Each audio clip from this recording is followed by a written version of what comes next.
Hi everyone, welcome to Mac Break Studio, and we're the usual suspects. We've got Steve Martin here. Hey Steve. Hey Alex. How's it going? And we just dragged, you got to get, we had no idea what was going to happen. We just dragged Steve up out of, with no warning whatsoever. Well, Mark Spencer came all the way up from San Rafael, which is, we're in Petaluma, which is in Mill Valley. It was another like 3 miles south of San Rafael. Oh, you're in Mill Valley. Yeah, I forgot you're in yeah. Mill Valley. I'm sorry. Yeah. That was it was almost an extra a 3 minutes.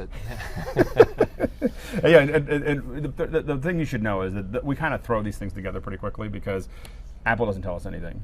Right. I mean, they don't tell anybody anything. If you think that we have inside information, not so much, as far as release schedules, so on and so forth. And so we had no idea when this was going to happen, but we knew that we wanted to do it. So as soon as Apple released Final Cut, of course, I had to call the world experts, in my opinion, Steve and Mark, and get them up here so we can all chat about this and figure this all out. And so We did this. There's some history here. we do it every single time. Yeah, when Final Cut first came out in June, we were here actually talking about Final Cut. And then 10.03 came out, and we were here talking about it. Then 10.0, the next 10.06, we were here. And now 10.1, we're here again. It's a tradition. We It is. couldn't miss. Big releases always garner A little bit of extra chat. Yeah, exactly. So now, if you're interested, if you're watching this live stream and you have questions, I mean, some of you have already downloaded Final Cut, some of you are thinking about it.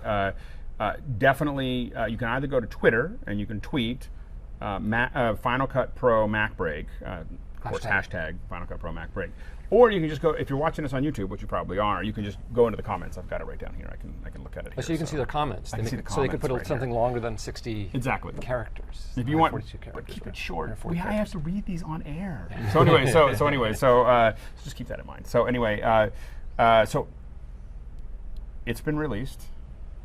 Yes. It is finally out there, and a couple questions that are the first couple questions is number one, do you need this whole thing waited until the Mac Pro was released? Right. And so the thing is that we kept on waiting. Is it required? I mean, does it mean that does Final Cut Pro 10.1 require a Mac Pro? It requires a Mac Pro. I'm sorry. It requires Mavericks and a Mac I Pro. don't have a Mac Pro. Why are we going to show it? Yeah, not just You any can't now. run You it- need the fully configured $10,000 Mac Right, Pro right. to run Final Cut. So Final Cut Pro is now $10,299. And a bargain at that. Yeah. So it probably doesn't quite require. No, of course not. And it runs pretty well on a laptop. It runs great on a laptop. We're running on a We've got laptop. one By the right now, yeah. the demos you see today will be running on a Yeah, laptop. I have a really old laptop behind me, like 2008, and 2008 cusp 2009, and it runs snappy. So why were we waiting? Was it just that that's what they said they were going to do, or we don't know? I guess it was to sort of highlight the high-end capabilities. You know, Right. you take Final Cut Pro 10.1 in combination with the Mac Pro and the fact that it can leverage the dual GPU cards, and you can do amazing stuff with 4K. Now, if you had your own GPU cards, it would still utilize all of those? I don't believe so. Oh, okay. There's some conjecture about that. I don't know. I haven't tried it, so I'm not going to state. It definitely works with the Mac Pro, though. The performance you get with, in fact, we had some folks doing some testing today with 4K RAW, just like butter. It's like working with HD. Wow. Like 4K is new HD. It just works easily, lay on effects, effect after effect. They were up to 18 different effects, still real time. So if you want that high-end performance, I mean, that's sort of the pinnacle of what's possible for anybody who's doing And in 4K. July, when we actually can buy them, Right. we will be Well, set. But we don't have to wait till then. So the Final Cut, but Final Cut works just fine on a laptop. We were laughing on the way up here that Peter Wiggins, who runs FCP.co, he got one in England. Yeah, he went- did. he went to the Apple Store, right? Yeah, it's like we're in California where they're assembled. Are they assembled in California? Well, I they're- think they Austin. had- I thought it was Austin. Austin is where they're assembled, yeah. assembled here, and he manages to get one in England. I think that's funny. It's not even like they need rest. I mean, it's all machines. We saw things with robots go faster. But it does sound like with the Mac Pro, there was, it's a very complex machine. It's the first time it's been released. It's probably going to take a little while before they get up to speed on getting those out. And I felt like they probably had like 20 of them in stock that were working, and they were like, we're going to go put it on sale and say that it's shipping. And then then they're immediately gone. and then we're sold out. Yeah, Yeah, exactly. like 20 people got them. Send So- one to every Apple store so that everyone saw one get bought, Right, and then right. and then we're done. Yeah. So And now they got work, because I think they're booked up till February is last I heard. and I'm not even complaining, because my whole thing is that at least they got Final Cut 10 out. Yep. Because that's what we were waiting for. Because Yep. so that was a big question. Is you don't need it there. You can run it on your laptop. It runs well. It runs if your machine can run Mavericks then you can run 10.1. And it is required. Mavericks is required. Mavericks is required. What about Mavericks is it using that makes it required? Everything. Okay. I mean, it's using anything that it can leverage in Mavericks to get more power out of it. The compressed memory in Mavericks, the timer coalescing in Mavericks. So it's really built for the OS. Yeah, and that's what Apple always does. They're going to take advantage of the most cutting-edge stuff they have to build, and if it means that you have to be on that operating system, that, kind of so be it. Right, right. Yeah, well, and one of the things that I thought was really interesting, of course, is that there was no upgrade price. Yeah. A lot of people thought there would be, because it's a 10.1, right? Well, I mean, there's a lot of new features to have no upgrade. Yeah, it just goes with their model of when they have new features. I mean, what is that? 11 releases in a little over 2 years. And of course, we have no idea if that'll continue. But at the same time, you wonder whether they're ever going to charge an upgrade. Whether it's always just a matter of a lot of new people realizing that for $300 they can get something that's constantly moving and improving. And of course, it requires, you're going to keep on wanting to buy more and better hardware. Well, I think it was a smart move, too, because it does, there are some hurdles. It does require Mavericks, and that's going to be a hurdle for some people who are not on Mavericks yet, who may be planning to, but can't do it today. I don't have it on my machine today, because I opened it up and it was like, oh, I got to upgrade. Okay, I got around to that. So it did take me a little bit of time to jump over that, and I'm installing it this evening, but I didn't quite get it. Exactly. So that's going to be a hurdle for some people, and there is, because it has this new whole unified library model, which we'll get into, there is an update process required. So there's sort of it's got all this great stuff, but it does have these two little pauses, like, oh, Mavericks, like, oh, update. Okay, wait a minute. You have what's to the update? Just that. Well, Apple could have released Final Cut and Mavericks on the same day and really tweaked with people. Yeah. Right? Right. I mean, they released it. We've had it. We've had it a couple months, so it kind of makes the easing into it a little bit, easier. Yeah. Easier. Had some time to digest it, rather than install brand new software on a brand new operating system. For that your business depends upon. There's that. Which is why we tend to be kind of slow at it. We tend to move very, very slowly. But this is what's going to move a lot of our machines actually into Mavericks is because we need to run Final Cut. Now, you've been talking about wanting a Mac Pro for some time. Are you happy about the fact there's a Mac Pro? Oh yeah. I mean, so I complained for a little while. I was you want a new iMac the last time I was here. Give me a new iMac or something. Well, I think I want a new Mac Minis. That's what it was. So, but what we like about the Mac Minis because they're rack mountable, and we can load them all up into road kits and stuff like that. The obviously the rack mountable nature of the Mac Pro is not so much.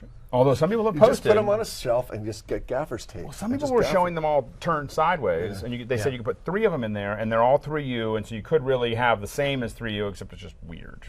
So 3 of them, one behind each other, so the fan doesn't blow straight through all 3. Like the little fans blow straight through. Like you lay them on the side. I think they had them laid on the side. Yeah, exactly. You stack them up like tennis ball cans, and the air just blows like. But the question is, if you put enough of them in there, if you'd have to put those warnings they have, like do not step in front of jet engine. But. So we're looking at getting a bunch of them whenever they're available. We obviously missed the window for the 10 that came out, and our interest is having some heavy hardware. We do a lot of Hangouts, and so this is not a Hangout. Someone asked, I think, online whether this is a Hangout or not. This is actually just a YouTube live stream, which is YouTube has made more available. Now, can you explain to the audience why you want YouTube live stream as opposed to a Hangout? It was a quality issue, though, right? Yeah, so the YouTube live stream is going to be much higher quality than the Hangout. The Hangout is limited to a real time communication compression. Right. It's really designed so you can be talking to people in real time and it would work. Whereas the live stream is just designed to be viewable by everybody, and so it makes it much easier to do a live stream. And almost anybody can do a live stream from YouTube. This is not a commercial for YouTube, although. I guess it sounds like one, but now almost anybody can do a HD stream to YouTube, and we do 5 or 6 a week for other clients, and so it was just the easiest thing for us to turn on. Showa, I know everyone's like, okay, one of these guys can stop talking and just start showing us the application. So show us what's new. Show us a couple things. Well, if we just take a look at the interface for a minute, it looks very similar to start with. But there's a couple really significant different things. It's still a singular window. Yep. But there's one strange thing before we look at the top left corner, if you look at the bottom left corner, there used to be something called a project library, which doesn't exist anymore. You say, well, wait a minute. And I was always missing it. I was like, where do I find my projects? Because it would just disappear, and then I'd stop thinking about it, and then I couldn't figure out what happened to them. So this sort of indicative that a major change has occurred here, and there used to be a separate project library kind of down below where you had your timelines, and then you had your event library. And in 10.1, Final Cut now has this unified library where projects and events all exist in the same library. Which makes way more sense. It is, and it does. It does. You're I mean, you're like, why didn't we? Well, it's like why wasn't it like this all along? After you start working with it a little while, like Right. this is so much easier. Like if you've ever had the experience in before 10.1 of opening a project and it says, "Hey, I'm missing this media from these other events." Right. You know, you have to figure out which events are related to that project. It's true. People would do that all the time. They would they'd have media from different events and they'd throw it into the same project. So you could be pulling media from this event from this drive, this event from this drive, and as soon as one of those drives or one of those events is offline, for whatever reason, you get these big red clips. And you're like, oh my gosh, I got to figure this out. Right. And it wasn't exactly intuitive trying to discover where those event drives actually existed.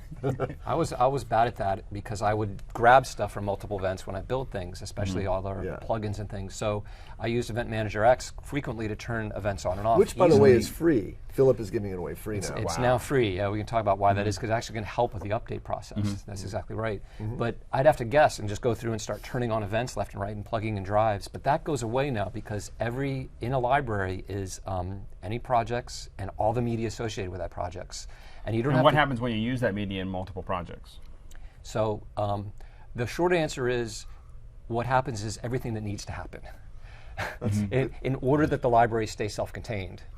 Right. So, integrated. Yeah. It stays whole. Right. So for example, if you have multiple libraries on the same drive and you drag media between libraries, the media is not actually copied. Right, it keeps track of that. It keeps track of it. But if it's different drives, then it makes copies of that media. If you drag a multicam clip or a compound clip between libraries, it'll also pull all the media with it so that it's totally self-contained. So at the end of the day, and when I say pull the media with it, the media. And for those of you not using it, this has been the problem. Like it used to be in the old QuickTime, where you create reference files, and suddenly it would be like, I can't find this. And the same. So if you haven't used Final Cut, I mean, that's what the kind of problem that we had, and this is making sure that all of that's going with it.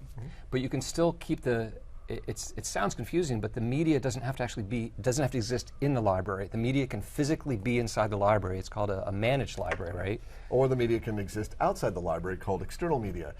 The library is still the library. It's managing. It's kind of all its internal resources, and it's looking for media either inside of itself, copied there, or it's looking for media outside of itself. So I could say that I could have all my media on a single drive. That's right. And all my projects could be looking at, like, that's where I put my media. Right. I put my media out there. Yeah. And it's not copying it in, it's not moving it around, it's just like, that's where it all stays. And as long as it stays on that same drive, if I have that central, which is.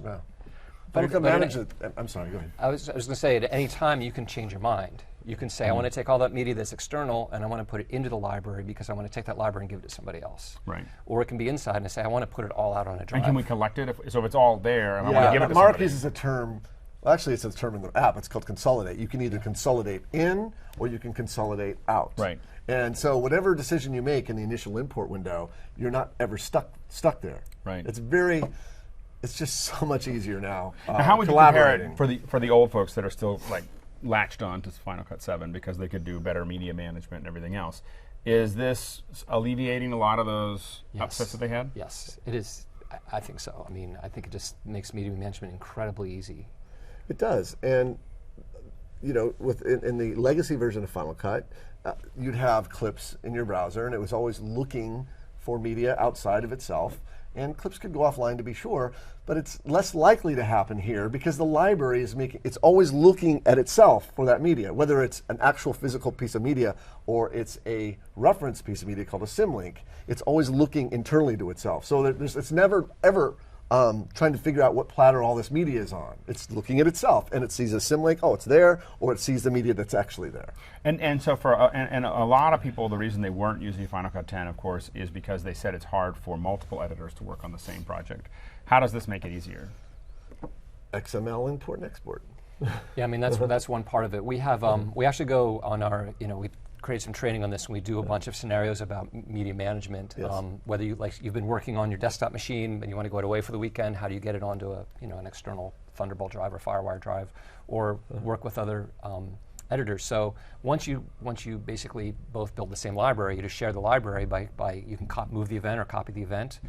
Like Steve said, there's a process called import and export XML that works very, very easily. We can do a little demo of that here. Well, you do have, there it is. There's your import and export. There's your. Yeah. So you can export XML of your project. You can export XML of your event, and then on the other side, the other editor would bring that in and have that latest cut. So maybe first just show people a little bit who've never seen this. Just explain what these things are over here. Show them the events in the library and the projects and stuff a little bit. You love having your dock on the left side, don't you? I do. I know it gets in the way. It drives you crazy. Maybe move the whole thing over a little bit. It's all right. Okay. You'll deal. But what these icons are, they look like little panes. These little 4-window pane, and basically that's the library icon itself. We think of a library as a master container for your events and your projects. So you have to have a library to start with. The Final Cut cannot even run without at least one library. So you have a library, and within the library you have events. And the best way to see this is if I open up, let's see here, the San Francisco time lapse. I have this event I created. I was up here a few months ago shooting time lapse down in Union Square. It's my favorite city in the whole world to photograph. And I created a library called San Francisco time lapse. And inside I created 3 separate events. In this case, Bay Bridges, Pier 39, streets of San Francisco, famous streets. But inside each event, you'd have the actual media, and then you'd have the project itself. This is the actual edit decision. This is your edit, essentially. Or multiple projects. Or multiple projects, right. So if I double-click on this project, which is, by the way, it's not skimmable. People ask me, well, you can't skim it like previous versions where you had a library. Which I think is kind of a feature, not a bug. I've always found myself skimming stuff I didn't agree. want to skim. I was like, I agree. I've had some people online saying, why can't you skim? This is stupid. Do you really want to skim the project? It's just resource intensive. It's got to load all those clips into that project. I don't necessarily want to skim it, but I think I would like to set my own poster frame. All right, I agree there. A poster frame would be cool. Right, look at it, because you're going to often you have a bunch of different cuts here, and you want to be able to identify maybe by a certain thing. Well, the point is, you can see them here. In fact, we'll get this later. But I can duplicate projects. I can make snapshots, and it's funny. It didn't. I think just going down, maybe go to list view. I mean, to icon view here, film strip. Yeah. So there's I have two different projects here. If I just double click and it opens in the timeline, I'm done. If I want to open this one, just double click and that timeline's open. That's great. So that's huge, because in previous iterations of Final Cut, you had to go back to that silly library and then find this film strip and then load it. Now, it all happens. This is where all of the management happens, right in here. And then multiple. If all these projects and everything else are on a NAS, let's say. Right. And could multiple editors open the same project? Let's clarify. By the way, NAS, I'm assuming you mean networked attached storage, as opposed to a SAN, which is storage area network. Right. Let me clarify, because I think this is important. Important. A NAS-mounted volume is going to behave like a DAS or desktop attached storage. In other words, anything you plug into your computer via FireWire or Thunderbolt, network attached storage essentially is going to function the same way. Right. But you're not going to be able to share libraries on that. The only way you're going to be able to share essentially libraries and projects is actually have them physically on a storage area network. Yep. So SAN. But you can share media. You can share. So you can each have your own library with your own edits. Right. But the library has external media that is on a NAS or an XAN, and then different editors can access that same media, and they can pass each other back and forth XML of their projects. So they wouldn't try to open the same projects. What they would do is say, "Here's my XML," and then they open. Right. But that XML just pops it right in. Yeah. Exactly. So that's the new edit. So you could have a series of files that are the latest edit. Yes. That could be there, and someone could just double click on or open up Final Cut, import the XML, boom, they're now work on it, export out an XML if they wanted to. Right. And if they were, let's say, in different continents or different countries, they could be doing that with a Dropbox, let's say. Sure. Keeping track of what those are, and all the files, all the source files are local to them. That's right. Yes. Now, when they do the XML, would it know? Would they just have to reattach it to all the local files? It knows to attach. Well, if you're working in 2 separate locations with separate pieces of the media, I haven't tested that, so I'm not going to say that should work. What we've done is, if you have 2 separate sets of media in 2 separate locations that were created by making a copy of the event. So you select your event with all the media, and you say copy event. Right. then you export that XML of your project. That will hook up to that other person's. And I agree. directly. I don't see why it wouldn't work perfectly, because it's looking into the right event, it's looking at the database, and again, that database is their central little tag saying this is the media that should be here. As long as the media is exactly named the same as that other event, it should open up and just be ready to go. That's right. And you can share, if you've got like an assistant editor and an editor and assistant editor, and you can have shared storage for all the media. Assistant editor can come in and do all the assemblies and do all the tagging and keywording and everything, and then share the XML for the event that has all the keywords and everything, and share the XML for the project. So yeah, it works great. So, and a nice, one thing we should probably mention is what constitutes a library. Why would you make, like, we've got a whole bunch of libraries here. Like, what makes you decide to make something a library? Right. That's a good question. If you watch our Getting Started videos on YouTube, Mark, well, there's a video where I talk about libraries and how you might set them up. Mark and I like to refer to libraries as self-contained production units. Right. So, for example, we use an example in the video of, let's say you're working on an episodic television show. You might have seasons. The libraries would be broken down by season, and the episodes would be the events. Right. If you're working on, let's say, an event, you're an event videographer, perhaps you might set up each library, like this is wedding A, and then wedding B, and bar mitzvah C, and children's school play D, what have you. You can break it up like that, and then all of the events inside that contain those media, that media would be related to that library. Yep. So, and then you can change your mind anytime, because you can move events between libraries, you can move media between events, you can move projects So between it's an events. entire meta section above that now. Yep, yep. And the cool thing is, now you can close libraries and open them at will. So it's not like you open a Final Cut and it opens every single thing you've ever made. Right. You choose exactly what libraries you want to have exposed. You just close the library. yeah, you just select it, and then like here, And then when you want to, if you want to archive that library, I want to take it out of storage. I want to take it, put it somewhere else. Yeah. Like put it away. Yeah. see, I can go ahead and I can just close that library, and it just disappears And that library is totally self-contained somewhere. somewhere. Well, it's totally self-contained. Whether the media is in that library or not is your decision when you import. So the media may be outside it because you decided, hey, I've already got all that media on an external drive that was handed to me. I don't want to import it all into the library. I just want to get to work. So the library can point to that media, and it can be external. When you archive, And in my opinion, that's why we've worked for a long time. Before Final Cut, the first version of Final Cut 10, which kind of did break everything away from what we were used to. We stopped doing that because it was just, and then it, so. What we'll probably go back to is having that central location for all of our media. And then nothing else is copying. Like that's all, and then we back that up and so on and so forth. The general recommendation is if you're like an individual operator that you're not interacting with other people with your editing, the easiest thing to do is let Final Cut manage the media. So when you import, maybe you can just show them the import options a little bit so you can see the different. See, I'm trying to think. Do you have any media on the desk? Well, we don't actually need to import anything. We just look at the dialogue. So the basically, you have your import button, or you hit Command-I, and it brings up Final Cut Pro's what we call a unified import window. The reason why unified is all your import targets one place. I think this was introduced in 10.0.6, and it's just great because all your cameras show up here, all your hard drives, and then shortcuts to various volumes on your mounted on your desktop would appear here. And then you just simply get a piece of media. On the media drive, you could get something like one. Let's see here. I'm just going to grab this piece of it. I don't know what it is, but hey, it's one of our tutorials. Yeah. So I just import. And this is the dialogue that Mark was referring to.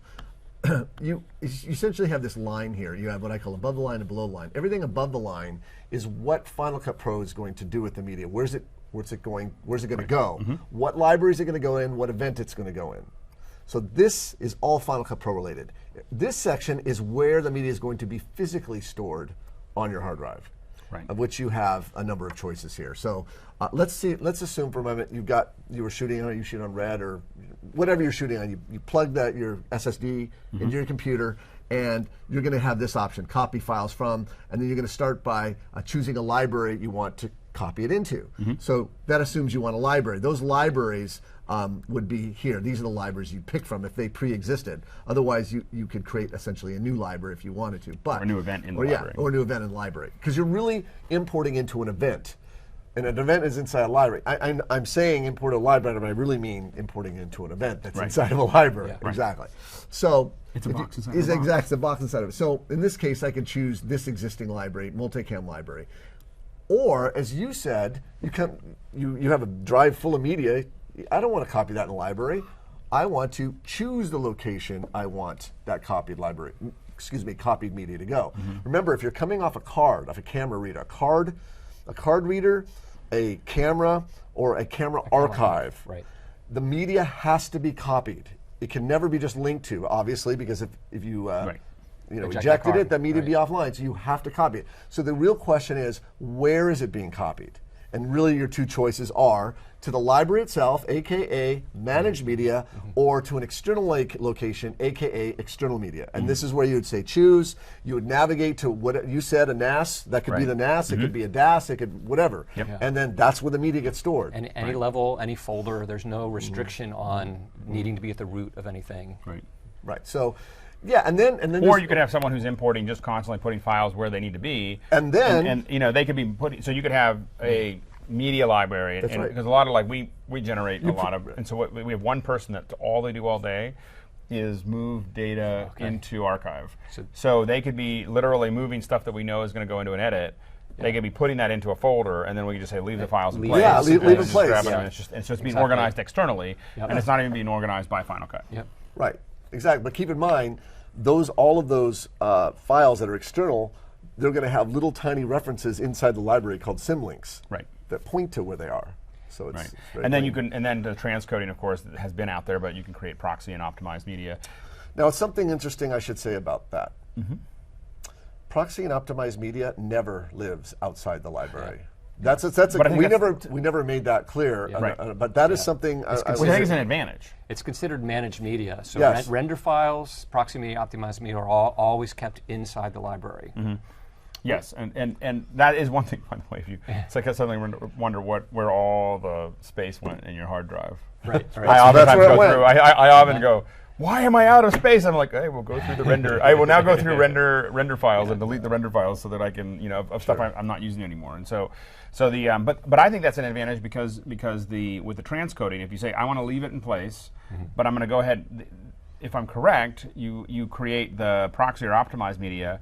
And that means that when you walk away with your laptop, you're still going to have data. You're still going to work on it. You are correct. So you're correct. The high-res files are somewhere else. Yes. And now you're running around with your light stuff. Yeah, and you never need to worry about not having it. If you're working on proxies, they're always going to be with you. If you've got the project, you've got everything. I mean, there's no risk. So that is, from your standpoint as a producer, that's a big advantage. Yeah, I want it to be, because I want that low-res file, that smaller file, always on my laptop, so that I can wander around and finish doing whatever I'm doing, and then just reconnect and have it, and know that it's going to pop back up again. Okay, good. It's good to hear people actually using it that way.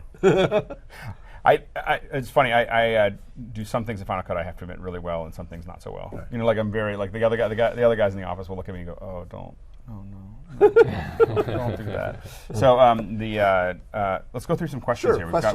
Let me refresh my page here, and we've got a lot of comments. And again, if you're watching, you can. We'll go to Twitter here in a second, but right now we're going to YouTube comments. That's probably the easiest place because it's the easiest place for me to look. So, so one of the things that Rob Parker says, it's a huge bummer for me that there's no way to produce a window burn for clients. I need to be able to apply a timecode reader filter, and there's no solution for this. There's no new feature that addresses that. There's ways to handle that in Final Cut, and there have been for a while. If you, Rob, cruise over to Alex 4D, there's some ways you can handle creating a window burn using compound clips and. Yeah. Right, and then also compressor does it. I believe does a window burn. Yes, it does. So if you're gonna compress it, and I have to admit this gets into the workflow. This comes from Final Cut 7, and maybe I shouldn't do it this way. You guys can correct me. I never, ever, but like ever, never export anything out of Final Cut except for the same format that it was built in. So I'm very religious about that. Like I just want, if I bring it in Apple ProRes, whatever, it's being spit out of Apple ProRes. I get that file out, and then I'm going to do whatever I'm going to do that file to deliver it. Yeah. And the reason that I do that, number one, is I don't believe that the playback, even when real time in Final Cut, and this may change in the new one, has ever been really perfect. Like, I can't totally tell. We have a lot of sync issues because we do live events, and we resync things, and so we're always like noodling with three frames here, 3 frames there. I never feel like I get the accuracy in Final Cut to know whether I'm really looking at that, and so I want to export it out, and I want it to export as fast as possible. Like, do as little as possible to get it out of Final Cut so I can look at the QuickTime, not in QuickTime 10. Right, then you don't want to send the compressor. You would like a window burn like this guy's. No. I want it to go out full res, and then I'm always going to send it to compressor when I'm going to send it to anybody. Because so it's not using any Final Cut. Your concern is it's using Final Cut resources. Even though render in the background is only supposed to kick in when you're not doing anything, your concern is there's a little bit of a delay there. So it just doesn't play back right. No, it just doesn't play back right. Like, I don't feel like I can tell. Like, there'll be times when I think that I have it in sync in Final Cut, and I export it out, and it's not in sync. So when I play it, like, it's off by, and when, again, we have become, we do 300 events a year. That's a weird. I'm super having this sinking feeling that it's not any better. No. I don't know. So anyway, so the reason I say that is because it handles this problem is when I want to deliver it to somebody, though, I'm going to go into compressor and run the window burn. But to answer this gentleman's question, there are ways to do it. In fact, I think Digital Heaven even has a plugin. Yeah, Digital Heaven, they have nice plugins. And also, just in terms of what you're saying, I export straight through. I use the share menu from Final Cut all the time because I'm always putting up things on Vimeo or YouTube for clients. And I love the ability in Final Cut just to say, never mind 10.1, I mean, just 10.09, whatever, to be able to just share something out and then keep editing. And I'm never going to compressor. I'm not exporting a master file and taking 2 steps. Right. A lot of people are going back and forth. So some, Wigwag Workshop says, I do not need 4K. Chris Fenwick says he's looking towards 4K, but just barely. A lot of people are saying, Tem Studios says that the 1080p is perfectly fine for now, but 4K is the future. Well, it's interesting. Mark and I frequent a lot of Final Cut Facebook pages. Right. And one of the questions comes up is why is there's 4K messaging so much right now? And you say 4K is the future, and Apple's building an infrastructure for that future. Well, it's a pretty exciting future too, because I think that we're looking at there's, as producers of media, there is a chaos that is about to occur that 4K is part of, in my opinion, and maybe I'm wrong, but what we're going to see at CES in a couple weeks after today is 4K. 4K everything. Like, there's going to be microwaves with 4K displays. And there's going to be little tablets. It's going to be a tablet this size, but it's going to have a 4K display. And all of this stuff is going to be 4K. And of course, part of that is largely vendors who, whether it's Sony or LG or Samsung or they need people to buy new machines. And the reality is that when you look at a 4K image, there is, I believe that at 60 inches, anything big, we keep on getting bigger. At 60 inches, it's no 4K. 1080p no longer works. At 60. At 60 inches, once I start going over 60, I start to see pixels. So it depends on the distance, but at a normal viewing distance, I start to notice at about 60 inches that I'm looking at something that's pixelated. Right. So 4K, of course, fixes that, for the time being. And so as people start looking at, I want a 70, 80, 90-inch screen, I basically want a theater that's on an LED, it's LCD. 4K becomes really useful. But I think that what's interesting is also some of the stuff that we saw with Final Cut 10.1, the ability to export to YouTube in 4K. And I think that the real people that are going to be pushing 4K is not going to be TV networks. It's going to be the online networks. So Netflix is going to be showing, I bet you we're going to see Netflix, I don't know this for a fact, but I bet you we'll see lots of Netflix footage across CES because they've been shooting all their new stuff in 4K. They've already talked about that in public. The YouTube has been doing we did one of the first 4K we did a Mac Break 4K a long time ago, and it nearly killed us. But anyway, so but I think Apple, of course, I believe we're going to see a lot more 4K from Apple. I mean, I think that's part of why you make something that can generate 4K. But I think that what's interesting is all these online networks are going to go to 4K much faster because for them, that's just flipping a bit. So saying we will now accept 4K. I mean, there's infrastructure and everything else, but for a network, that is $1 million per per small TV station. Yeah. And tens of millions of dollars for every network to go from 1080p to 4K. It's going to be a long time before they do that. So the online networks have this ability to leapfrog them, and I don't think that TV ever recovers from being the small screen. Like like TV is about to become like web. Remember, web used to be like 320 by these little posters, and it's about to eclipse some theaters in web. So I think it's a huge opportunity for us as media developers because more outlets mean less control. Doesn't mean big budgets, but especially when you have an app that. So we'll really be able to see people's crappy lighting on their computer screens. It's so much cheaper to do good lighting now. So anyway, so 4K is interesting. Do you guys have anything else to say about 4K? I don't think there's an argument that will 4K 4K is already happening. There's a bunch of people that are making their living do it. The GoPros shoot 4K for crying out loud. Exactly. Yeah, GoPro. They would rather, if you don't want to do 4K, they're happy that you don't do it, because they're making a living doing it, and they don't want anybody else. You know what I mean? So it's already happening for sure. I mean, we both recently did 4K shoots very easily. I edited a 24 angle multicam video, music video on this MacBook Pro Retina display on 10.0.9. Those weren't all red. There were 2 red cameras, but in multiple locations. I think we had 8 angles of red.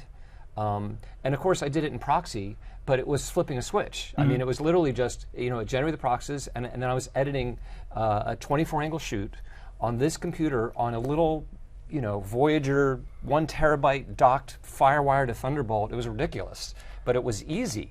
Right. And it was ridiculously easy. Put the things in proxy and then just flipped it and ended up with a 4K output. And I think that proxy, the comment on proxy is important is because, we're, the old studs. I don't mean to say, at least I'm old and studs. It's like we were used to always going in and out of proxy. I mean, all of Star Wars Episode 1 that I worked on was all done in AVR6. So the thing is that people need to understand that it is not a measure of whether it does 4K or not by saying I can run uncompressed, which you can. But that isn't the measure of whether you should be doing that in edit, because that's crazy. Well, that's the whole thing about the Mac Pro. I mean, what the Mac Pro really is about is saving time more than anything else. Because if you don't need to transcode, you can immediately edit 4K raw. I don't particularly like transcoding. I mean, one of the reasons I really like the small format cameras, and one of the reasons I like my 5D Mark III, it has a codec in it that's an all iframe based codec. And I edit that stuff. I never transcode it ever. Right. You just bring it in and edit. I'm not a fan of it unless I have to. You're working with Red or something. But I'm saying with big files. Big files, of course, big files. Now we had Rob Parker saying, so if I lay down all my clips end to end and make them a compound clip, I can just lay the built-in Final Cut timecode plugin, and it will show the SMPTE timecode for everything. I think there was a conversation here. No, that'll show you your project timecode. Again, if you want to see clip timecode, alex4d.com. I can't remember. Right. But you that's can the show. place to go. He's probably watching right now. Yeah, he probably. Hey, Alex. Right. And so we had. Let's see here. We'll keep on showing. I'll pull up another question. I'll just introduce you. So that were the basic kind of import options we went through a little bit. We didn't talk too much about the actual upgrade process. Maybe we should talk about that a little bit because I think there's we could actually show how you upgrade. Sure. Do we have something to upgrade? Yeah, I've got some projects and events from 10.0.9. I could show an upgrade as he passes the torch. One question while he's getting that set up. Andy Seal asks in preferences. There seems to be some new destinations, such as export file with a logo of a cell phone. Are these new, and how do they differ? Export file. I have to see it. Can you bring up the export, the share menu? Yeah, share options. And I'll go to add destination so we can see. I don't see any. Well, those are the defaults. So right. I don't see new ones here, and I know we've got the Todo and the Youku, the Chinese sites. I don't remember anything specifically about cell phones. You'd have to send us a screenshot because the only thing new really here is the 2 Chinese sites for destinations. Oh, I think he's talking about export file that has the little export file. Oh, well, you could always do an export file. That was in there previously. It looks like a little cell phone. There are new presets available in compressor, the new compressor update.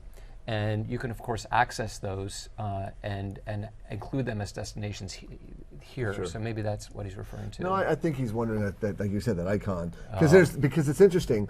Export file it's pretty much a master file, because if you go to the share menu, it's called a master file, but here it's called export Well, I like file. to export all my master files from my cell phone. It's Command D. Yeah. When you're shooting 4K on your phone, you might as well export. Well, exactly. So when you first launch Final Cut 10.1 for the very first time, you're going to get a dialog that looks very much like this. It's not exactly the same as this because we've already launched and updated, but it basically says, hey, if you want to use Final Cut 10.1 with your existing projects and events, you have to update them. Right. Because it needs to collect them together Right. into the unified library. And it gives you 3 options. The default one, actually I don't think it's default in the original dialog box. It is here once you choose it from the file menu, but the original dialog box when you launch, you need to choose one. It doesn't sort of have an automatic thing because it lets you think about it. Update all will, and what update to all will do, if you click update all, it will look on every hard drive that you have connected that contains a Final Cut Projects and Final Cut Pro events folders at the root level.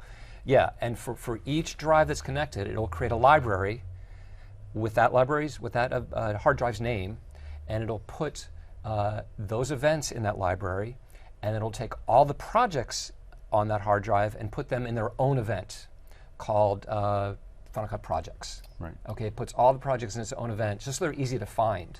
Afterwards, you can decide if you want those events to go into specific, if you want those projects to go into the events that contain the media associated with them or not. Right. So you really choose how to do that. You could also, in the original dialog box that comes up, in fact, I think the best thing to do rather than is just to show you what that dialog looks. This is what it looks like when you first launch Final Cut. Okay, you can update all. You can choose Update Later, which will just launch Final Cut 10.1 and give you an empty library and an empty event. Nothing in it at all. But it's ready. But it's ready. Yeah, just you're not going to work with it if you're nervous about updating, but you want to do a new project in Final Cut 10.1, you can just click that. Locate lets you navigate to a SAN location if you've got projects and events on a SAN location to update. Or what I really like to use that for is maybe when you updated, you didn't update something that was on a drive that wasn't plugged in. So you can update those projects, just those projects. Or you can locate and say, hey, I'm only going to update stuff that I choose. Now you can't choose specific projects to update yet, but you choose a specific volume to update. Right. So I only want to update stuff on my laptop drive, or I only want to update stuff on this drive to kind of see how it goes. So you really have a choice. Once you've launched Final Cut, you can always get back to that menu. Let me cancel under the File menu where you choose Update Projects and Events. So what I can do here, I'm going to cancel for a minute, and I have to show my desktop, which hopefully I try to clean up before coming over here. I created a disk image to act as a drive. Okay, so here's this volume. So this could be a plugged-in volume of any kind, and if I open it up, what I have on here are some Final Cut Pro 10.0.9 Final Cut events and Final Cut projects. The reason it says Final Cut events hidden and Final Cut projects hidden is because I had used Event Manager 10, and it creates those folders by default. Now they're both empty, but if I look in the Final Cut events, we have 3 events, one called music videos, one called various, and one called winery clips. Okay, so those were in 10.0.9. If I open this music clips, we can see we have a bunch of original media in here, so all those clips are in there. If I open up the various one and look at original media, we have symlinks. Right. Okay, because in 10.0.9 you could have media inside or outside the event, right? It didn't really matter. One of these symlinks is also, notice it's kind of white there, it's actually offline. So we'll come back to that in a minute. So one of this, if you watch Final Cut 10.0.9, you would see that media is not available. Right. Because what I wanted to do is show what happens if you don't bother to clean up your projects and events before you update. Right. Okay, so one thing we recommend is before you do the update, make sure all your stuff's there. Make sure all your events are online, your projects are online, just so it's housekeeping, cleanup. And then if we look at the last one, this winery clips, we have a whole bunch of media that's internal. Expensive shoot. Was it expensive? It was. I think long term, because I'm totally addicted to that. Oh, that wine? Oh my gosh. It was $100 a bottle. It's $150. Well, and it was a good shoot because we're still using the media. Exactly. Yeah, exactly. We're still using the media. I'm still drinking the wine. Yeah. So that's got internal media. Okay, so those are the events, and then the Final Cut projects are right here. So we've got these different projects that are basically in here. We've got this music videos project, this Quintessa Charles project, and that's it. So we've got these 2 projects. Okay, so that's what I'm going to update. So check it out. Let's go to Final Cut and say Final Cut And if we wanted to, I'm not going to do it here, but we could close all these existing libraries. Although you have to have one. You always have to have one library, like Steve said earlier. You can't have no libraries here. You can't have no. So you can't have none of those. So update projects and events, and I'm going to use locate to go to specifically the drive I want. So I'm going to go down to this one called 2013. So those are my 2013 Final Cut projects. And then see here it says choose a SAN location or folder containing Final projects and events to update to a new library. Okay. Yeah, and the thing is about this is that prior to 10.1, all of these project and event libraries existed at the root volume of an external media. So it just will automatically look there for it. It's not going to find it if those folders are buried one level down. Yeah, it won't even find it, right. Right.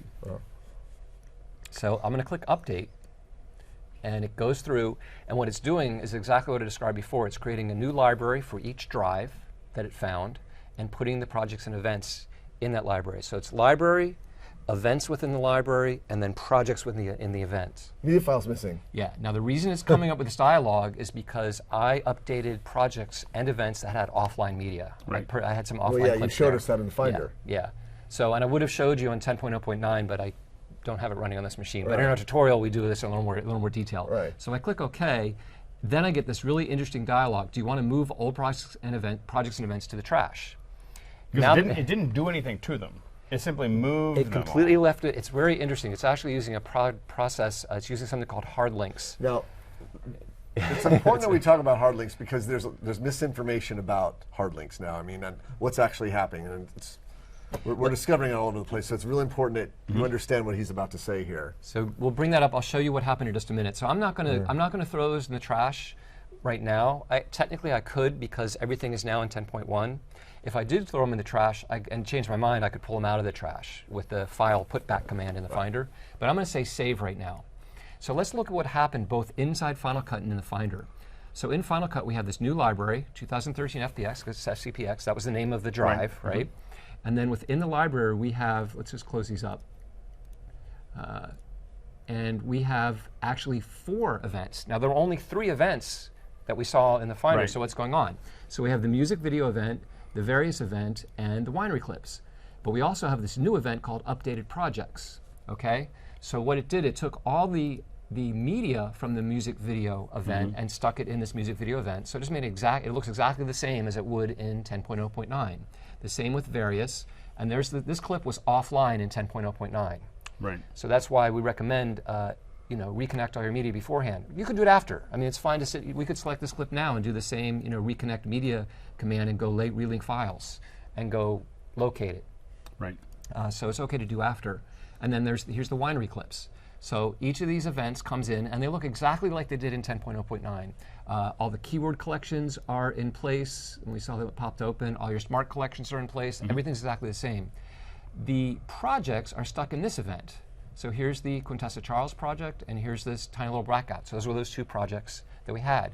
So one thing I could do now is I could say, well, maybe I want to keep it like that, but I actually want to put this Quintessa Charles project really belongs with the winery clip. So I'm just going to stick it in there. And this tiny little blackouts was part of the music video, so I'm going to take it and stick it in the music video. And then I can get rid of this thing. I'm just going to select it and hit Command Delete. Okay, I don't really need it. Now, you might want to put your projects like that. In fact, a really useful thing for working with other editors is to create a transfer library where you might put projects that you're going to move back and forth. You just have a separate library for those kind of things. Now, let's look at what happened in the Finder when we did that. Check this out. So here's our drive. Here are those Final Cut events hidden folders. It didn't do anything with those at all. Okay, those are those empty folders that we had there. But then it took everything that it updated, it stuck it in here. So here's the Final Cut events and Final Cut projects from 10.0.9. Right. It just stuck them in a folder. Everything in here is exactly the same as it was. It did not mess with it in any way. If we look inside, this one has the same symlinks, and if we go to the music video, this one has the same. Now, if you had selected delete, media. Trash. All that would be in the trash. Yeah, all that would be in the trash. This folder right here would be in the trash. Okay. But it wouldn't empty the trash. No, this gets interesting. So let's. Now this is the hard links thing that he's going to talk about. Focus. Focus. So notice these 10.0.9 Final Cut events, the media's in there, right? The media, wherever there was media in these events, the media is still there. Right. The physical media. So now what I'm going to do, this guy is the new library. Okay? And what's so cool, let's just make this a little bigger. That library is this self-contained unit. I'm going to right-click on it. So it's what is a library? It's a protected folder. It's a bundle. A bundle. It's kind of like an app. Yeah. In other words, you can't double-click on. If you double-click on it, you'll actually launch Final Cut and open a library, which is super useful. Right. You know, Final Cut no longer automatically, when you put in a drive before, and there were events and projects that automatically open and saw them. Yeah. And then if you wanted to eject that drive, You'd be like, hey, you had to quit Final Cut. Exactly. Yeah, that goes away. So that's one great thing. So if you right-click on those, so you can choose to show package contents. Okay. Now, in general, we don't recommend you going into the bundle. Right. Messing with the bundles. Yeah. You know, they bundled it for a reason. Yeah. But in our tutorial, we do it a lot just to show what's going on. So everybody, especially because our tutorial is really designed for people coming from earlier versions, and they want to get what's going on. Right. So in here, what we have is music video, various and winery clips, right? We've got, let's open each one. So there's the music video. So this is the event. And in the event, this tiny little blackouts is the project. Right. Remember I dragged the project in there? Right. So that's in there. That's, if I open it up, current version of the FCP event, this is actually the project database in there. And then original media, and check it out. There is all the original media. All of the original media, in this case, were all pulled into that bundle. Yeah, but it wasn't actually copied. This is the part with the hard link. Yeah. So this is a little to wrap your head around, because you might think, oh, in this new library is the same media that was in the old 10.0.9. If we can throw away the old one, this must be copies of all that media if we can throw that other one away. So, gee, if I'm going to update a volume, I better have only half of it filled up, because it's going to double its media. Right. But that's actually not true at all, because Final Cut's using something called hard links, where even though from the finder's perspective, if we go into this music video original media here, from the finder's perspective, this clip is living right here in this new library, and it's also in the old Final Cut Events folder. From the finder's perspective, there's two separate copies of the media, but they're actually both pointing to the same underlying media clip. That's very confusing. Yeah. because it even shows that they're the same size. Yeah. That's right. That's right. So if you looked at the size of each of these, so that's why Apple doesn't want you to open the package. But what's brilliant about it is you don't need to worry about how much media is on your drive when you update it. That's the takeaway. Yeah, you can have a completely full media drive with projects and events. Right. And then you just run it. It's not, because it's not making copies. It's not making copies. And then you can delete, when you delete your old projects and media, it won't free up any space. So here's my question about that. So if it deleted all of those, these would be the copies. These would be, yes, because they're basically both, they look like actual media, they're both hard links pointing to the underlying media. The same data. So if you threw them away, you're basically just, it's like throwing away a reference file. Yes, okay. Exactly. Like both of them are referring back to the same media, and it's pretty tricky. Yes. It's tricky because it's all some Unix thing that's happening at the core. Right. So you're throwing away icons, right. and that gets into one of those things. You're throwing away the icon. You're thinking that you're now going to throw away 6 gigs of data, and then nothing happens. Right. Nothing happens. Right. Right. Okay. Right. So that's why why. not? Yeah, you would think just the opposite. I just got rid of 6 gigs of data, but I still have still have 6 gigs. Well, no, you didn't really throw. So in a way, it's like you don't even want to bring it up because it's a little complicated, but it's very useful to understand. Like, you don't need to worry about, because there's some information out there that says, oh, your drive, better make sure your drive isn't more than 50% full, because it's going to double your media. But it's not. It's the only thing that's might increase a little bit, because actually it probably won't, because it doesn't duplicate any render files, optimized media files. It doesn't duplicate any of that stuff. Right. So generally, your new thing is just going to take a little bit of space for the data. Not for the media at all. Couple questions. I would also like your opinion. This is from Wigwag Workshop on the top of the line iMac versus the base model of the Mac Pro. The new Mac Pro? Yeah. I'm a big fan of the iMac. Right. I have 3 of them. I like the fact that they're all self-contained. They can move them around. I don't have to have a separate monitor, and it's just a matter of preference. I'm not doing anything in 4K right now. That might change in the to me, future. it seems like the new graphics processors would, because if they're roughly, in the same price point. No, iMacs are fantastic machines. Yeah. And we have a school in Rwanda with 40 of them, and so I have nothing negative to say about them. Like I said, I own 3 of them. I think the Mac Pro is about for people who really need to save time on transcoding and exporting, who are doing huge data crunching. Yes. That's where it pays for them. Where time is money, literally, like, because if I'm doing a 4K edit, I can let it turn to proxies overnight or transcode or for a couple. I don't care. It's not worth it for me for $10,000 machine to do that. Exactly. And one of the things that we do a lot is the computer and the monitor and keyboard are not oftentimes anywhere near each other. So like, we have like in the in our DC facility, for instance, there's monitors along the wall. Those monitors represent whatever computers we decide to send you. So you sit down and we just we go into a router and just route this computer to that monitor, and so in kind of a larger environment. Now we were in Jakarta. I was doing a training there, and they have this incredible. They have work bays. And all the work bays are just monitors and keyboards. In fact, every producer just sits down at whatever desk. They go to a computer, and the computer says, go to this desk and sit down. It doesn't matter which one it is, because they're all looking back. And in the same way, all the edit bays look back at something else. And then you can route whatever editor or whatever you need to each bay. So I think that would be the reason to get also to have a that type of thing. One question from Final Cut Pro X Editor, any expanded XSAN support? So multiple editors can access one XSAN. Previously, only one editor could access the XSAN at once. Okay, so repeat the question and so I get my head around it. Is there any expanded XSAN support so that multiple editors can access one XSAN? Previously, only one editor could access the XSAN at once. Okay, let's be clear. Okay, let's think about what's happening under the hood. You have a project database. You have an event database. That event, anything you do in the event, like tags, keywords, ratings, that gets recorded into the database. It's always been, and it always will be, one editor works on it, checks out, another editor checks it in, because 2 editors can't be working on the same project. They can't be. That'd be a lot of trouble. That would be a lot of trouble. Think about it. I just rated it as a favorite, and he just rated it as a reject. Do you see what I'm saying? Right, but you could access the same media. Oh, that was true in 10.09. Right. But if you can just, and the whole idea is, but different editors could get to 2 different projects. Or 2 different libraries. Well, yes? We haven't tested this on an XSAN yet. In fact, Steve Bays did a really nice white paper on XSAN workflow. You can get it up on Apple's site, and I would suggest downloading and looking at it. But the thing about XSAN workflow is that one editor's working on a project. The media could be on a SAN, and you could have multiple editors share that media. Right. That's always been the benefit of a SAN. Right. But you can't have 2 editors working on the same project. That's just. But now, one editor could check one in, work on it. Check one and stop, and then the other editor can find it and load it on her local machine and work. And that's not, and without the XML, sending XML back and forth, they can just simply check one in. That's the advantage. No XML back and forth. Right. What? You look like you. Well, I don't. I'm just not familiar with how they would share each of the projects without sending XML back and forth. I think they would still. I don't know what the check in check out would be.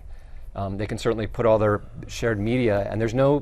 Somebody said, wait, I can't see where you mount the XSAN. There's no file mount XSAN location because you don't need to anymore. You just put the media on the shared location, and then you each can have your own libraries, and you can have a transfer library. That's right. And you can take that library and move it back and forth to each other. Either the whole library or a transfer library of projects, and you can send that to each other. And that way you wouldn't even need to do XML in and out. Although that takes 2 seconds. You literally export a file and the other person opens it. But my point is, the media itself, all these editors can access the media at the same time. Yes. But exactly the events that they reside in are still going to be local to those. They're still going to be local to those editors because they're obviously making changes to those databases that could be at cross purposes with one another. Yeah.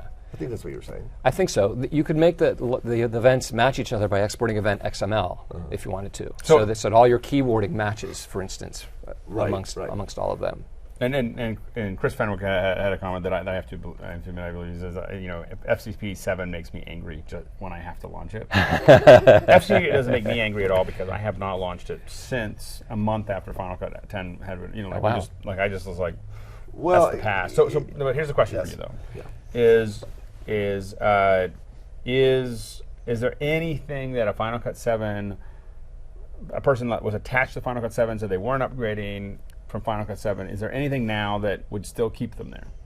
Anything that Final Cut 10 doesn't have other than different time workflow. code overlay. Yeah. Exactly. No, that's Is there really anything left? Is there any? Because they've been adding. Well, basically, Final Cut 10 started and it didn't have a lot of the stuff. It had a lot of new stuff, but it didn't have a lot of the old stuff. And it's been slowly adding a new way to do the old stuff back into it. Is there anything? Left hanging out. Well, we haven't even talked about all the new features. Well, we're still working on that. You know, because we've talked about this library model. But I there's have to think about that because I have not edited in Final Cut 7 any project for 2 years. Right. I have no reason to. It's just you're right. It's clunky. Open up. It's slow. Yeah, you're just like, well, you go back when you get used to the new interface. The old interface, you're just like, well, really? Yeah. But you do have to get used to it. It is definitely. It's much easier for somebody who's never used Final Cut 7 to learn Final Cut 10 than for somebody who's come from Final Cut 7. Well, and we've talked about this before, but the big thing is always that people say, Apple lost X, Y, and Z, and the thing that people always keep on forgetting is the #1 editor in the world is iMovie. Ships with every Mac, ships with, like that is, and so what do we want to be able to have people leave from one to the other? Is iMovie to Final Cut is a much more natural. You know what's so ironic about that is there was a lot of, when Final Cut first came out, this sort of this idea of Final Cut was iMovie Pro and all that. Right. And now iMovie was updated before Final Cut Pro 10.1, and iMovie had all these really interesting features in it, like library, a unified library model. And some people started to tear that apart and say, hey, there was a lot of comments. I really hope that the new Final Cut incorporates these iMovie features. Exactly. Isn't that's irony, isn't it? Yeah. Poetic. Yeah. But it's also the advantage of having a unified team that's working on, roughly. I mean, to some degree. So, all right. So, new features. Okay. We've been chatting about all this. Multicam is for me is really high up on my list of what's new in multicam. Yeah. The biggest thing is that everything you can do with audio. It's a multicam library right there. It's so small. I can't see anything. Kate and Zion. Actually, I want second impression. I want this one here. So the big thing, and I'll just kind of show it to you quickly here, is that in multicam clips, you can now detach the audio. Yes. Okay. You could not detach audio in multicam clips before, but now you can. That's great. So it means that in a multicam clip, if you want to slip audio or grab audio from another place in your timeline and move it over, you can do so. That's great. It's just huge to be able to do that. So detaching the audio, and once you detach audio, if I hit the T trim tool, you can now slip that audio. So we go through some detailed examples in our training of what we do. In fact, because of this change alone, multicam, suddenly you're able to do things you couldn't do before. So this particular thing is a shoot that Steve did. This was a red shoot down in San Diego, a single camera shoot, with multiple setups, typical sort of two-shot over-the-shoulder shot, wide shot, establishing shot, and then multiple takes of those setups. What I did here is I bundled those into a multicam clip. I took all the takes. So with this particular one, in fact, let's bring up Shift Command 7, the angle viewer, and let's go to 4 angles. So in this particular one, for this clip here, I have this kind of two-shot of the couple. I've got this one take of this over the shoulder on the girl. I've got a second take on the girl, and then I've got the close-up on the guy. And I can choose which one of these to use. And they're not going to be in perfect sync because this wasn't shot as a multicam. Right. Okay? When they do separate takes, they deliver their lines a little differently. The timing's different. But they're close enough that you can do a rough assembly as a multicam edit. Right. It's just beautiful. And then because then you'll destroy the time code. You'll start slipping clips to get them into sync with each other, so it won't be like a true multicam. Right. But it works because you can now detach the audio. I can sit here and say, oh, that's the shot on him. Like right now, it's on him. Instead of doing a cut, I'll hold the Option key down, so I'm not doing a cut. Maybe I want that shot instead, or I want that shot instead, or I want that shot instead. So I can decide which video I want, and then separately I can decide what audio. Okay, so right there I was just changing the video, but I can choose which audio. So for example, I could do it here by switching to audio only and using the different audio, but it's a little hard to tell what's going on. So if you go to the inspector and select the audio and go to the audio components here, audio, here's our audio components. So there were 4 angles here, and here for each angle there was one audio input. Okay, if there was like a a lav and a shotgun, then there would be 2 separate components here, but there's just one for each of these. But I can turn on any one of these I want, and let's expand these audio components here. Let me right-click on this and show audio components, expand audio components. So there are these 2 that I've turned on. And I can turn on or off any number of them and mix and match. Now, you could always do this part of turning them on, but the fact that you can detach these and slip them and move around is huge. Right. Just a little bit more on this is you can now fade these audio components. So if you have individual components, you can grab this little fade handle. Ball. Yeah, and I just can't quite, it's still too far away for me to see. There's a little bar right there, and I can fade that audio component, which you couldn't do before. And let's make these a little bit bigger. How about that? Good, because I never did see that fade handle. Yeah, I never did either. There it is. Can you see it now? Now I can see it. There we go. There. There you go. And the question here is, can I detach all the audio from each angle in the multicam? Yes. Yeah. Any audio from anywhere. And just to close that out, you can do video or audio only edits from a multicam clip into your timeline, which was it seemed crazy you couldn't do that before because it looked like you could do it. You could go down here and select video or audio only to do an edit. Right down here, video or audio only. But now that works. So you can choose this little thing. Now it does what it says it's going to do. Yeah. So it takes, multicam's always been great since this was introduced in Final Cut Pro 10, but this really, makes it incredibly useful. It's just so flexible. Right. Very good. So and nothing. I mean, but those are the big changes, which are huge changes for multicam. So those are the changes there. Also, what are the other big things for you guys as far as? Well, they've done a lot of work in the retime editor. A lot of great retiming features. There's, in fact, our training. There's it's one of the biggest chapters because it doesn't seem like it's oh wait, you can do this now, you can do this now, you can do this now, you can do this. Exactly. So hopefully this will be. Let's see, get a project in here. I have to, while you're getting that ready, I just have to say that coming over today to the studio was so much easier because of these libraries. Right. Like when we decided to leave, all you do is say, you take your event that you know you want to use and you say consolidate media. Right. So make sure that all your media is actually in the event, and then detach your hard drive and go. And we showed up and plugged them in, and everything just works. Yep. So it's just, it's really used to be very stressful. Fabulous. Yes. Every time they came over, we wanted to have them over, but yeah, we couldn't never get all our media with us. So here I have some shots, some action shots, and we can do some retiming on here. This is a friend of mine. It's based in Scottsdale. He has an aerial cinematography company. He's got he's got like a GIMP, what do you call it, a gyro-mounted camera on the front. Yeah, it's really, really nice. He got look at the stuff he gets. It's just beautiful. Tried to talk him into getting a 4K camera to get this in 4K. Exactly. He's like, whoa. Eventually. Exactly. So here, the first thing is to bring up the retime editors. This is Command R, and they've cleaned it up. It's it's just got a single bar. You know that you're in the retime editor now. But one of the things that's new is if you click this little down-facing arrow, you have your speeds, of course, your slow and fast speeds, but now you have this new custom menu, and that's something you didn't have before. So you can now enter a precise value. You want it, let's say, 52%. You can enter 52%. And you can also have it ripple the timeline or not ripple the timeline to affect the timing of the clips after it. So let's say I'm gonna go ahead and make this something like, let's see. 52 right now. Yeah, is it like 10% or something?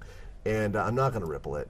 And just hit return to see what happens. Okay, see, it just doesn't affect, in this case, your overall timing at all. It doesn't affect the timing. And it just cuts off to the end of that. Like it just pushed it off and said, okay. Yeah, you can, what I like is that you can now change your speed based on duration. You just click this little radio button here and it say, I want this thing exactly 10 seconds. It'll adjust the speed based on duration. That's pretty handy. So a lot more, I don't know, a lot more control. Yep. A lot more control. Let's see. The other big thing is retiming effects in terms of what we call variable speed effects. You want to change the course of the clip over time. I like working on this clip because it's pretty dramatic here. But in previous versions of Final Cut, in order to create what's called a variable speed edit, you would have to use the range tool. You'd have to drag out. You'd go over here and you'd say, all right, get the range tool, and you'd say, I want to change the speed of that, and then you go ahead and change the speed. It was kind of clunky, in my opinion. Now it's much faster. In that, let's say I want. This is a common like movie trailer. You want to go really fast until you get to the press. When that right. Yeah. So like right about here, I want to slow down. So I can move the Let me give myself a little bit more headroom here. I'm going to switch back to the arrow tool. Give myself a little bit more frames there. So like right about there, I want to slow down. So can you play it in real time just so people can see what the clip looks like before we change it? That's the spinning beach ball of work. There we go. So there's. Oh, looks like you know what? Has it already been you know what? retimed? Let me check. Now this one's Command R. You know what? Looks like it has a speed effect apply. I'm glad you did look like it had an effect. So I'll go ahead and remove it. I'm going to go to the retime menu and just reset speed. There we go. That's what it was. So there was so little at the beginning. Yeah, that's what it was. Well, there's something not right here. But anyway, so let's say we wanted the speed change to happen right there. Why it's just catching up because it's in that little firewire. Is that what drive. it is? Is that what? Okay, so right about there. So now you want to do a speed segment, variable speed change. You go down here, and now you have this thing called I can't see blade speed, and you just blade it right there, and you end up with a segment there and a segment there. Notice you click on it, you can make the selection. So just boom. There it is. You've bladed it, and now you can change the speed. You can even change it here. And it's still one clip. It's not. Right. Still, there's actually no edit point on the clip itself. There's just an edit point. There's an edit point just on these two speed segments. So you these want to are make the first one faster. So 100% here. It's a 100% speed segment and 100% here. So there's no change. It's going to be just 100% across the clip. At that point, you change until I change. Now, how do you, if you want it to transition, so it's going really slow and then it goes really fast and then it goes to slow? Okay, let's do that. Let's select this segment. Okay, and I'll select it. You can either do it here or on the timing bar itself, or you just say, I want this speed to be, let's say, 8x. So it made that little segment really fast. There it is. So it's now blue. So now play through that. So I play this, goes really fast, and don't do that. Sorry. Wonder why is it beach balling? Well, it's got this firewire drive. So it's going really fast, and then it slows down. And also, this clip needs to be rendered. I'm just wondering why all the beach balling. Okay. Well, it's because we have a slow on my iMac, it doesn't do that. Right. Internal drive versus external anyway, so drive. Bottom line is, you saw it's. I don't really understand why we're not getting playback on this thing right now. Like you said, maybe we got all this hardware connected to it. Then on this side of the edit, you could select this segment, and then you can apply the speed change. It's not reacting to my mouse clicks here. Alex was actually asking about this. Yeah. So that's the transition. That's the transition between. So it automatically is going to add a transition. Yeah, it adds what's called a smoothing handle, or it's a smoothing bar. And then you can decide how long that handle is. Now, you can't enter them out, but it's more like a whizzy. I call it's kind of very touchy-feely. Yep. You just move it till it feels right, and you move on. That's really what it is. Yep. You can also double-click on this bar, what I call the smoothing bar, and you can actually turn off the speed transition altogether. Right. So basically, it's a hard transition from one speed segment to the other. Right.